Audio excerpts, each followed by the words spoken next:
আমার ওই বাইরফো ওই কাঁচা দিয়ে বইছে, এই কাঁঠালের বিচিগুলো বাই করে করে রাখতেছে, বিচিগুলো বিক্রি হবে।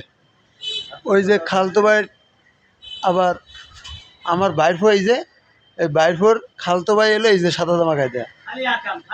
হ্যাঁ, এনারা সবাই মিলে বিচি বাছার কন্ট্রাক্ট নিছে, এই বিচি বাইছে ধুয়ে টুয়ে শুকোয় তারপর আবার ব্যস্ত। আপনি কিছু বলবেন? না, আমার কিছু বলার নেই। ফরিদ কিছু বলবেন? হ্যাঁ, আমার খালাতো ভাই এগুলো প্রকৃত ব্যবসায়ী না। এটা আবার কেন বললেন? একটু বাছাই দিল। ধার লইছি। ও, দাল লইছো? বদলা লাগি বদলা। বিনাটাই বদলা? ও, বাবের বেশি দিমু। ও, এই কথাই নেছো? আচ্ছা ঠিক আছে, তাহলে আপনাকে যদি ভিডিওটা ভালো লাগে লাইক কমেন্ট অবশ্যই শেয়ার করবেন।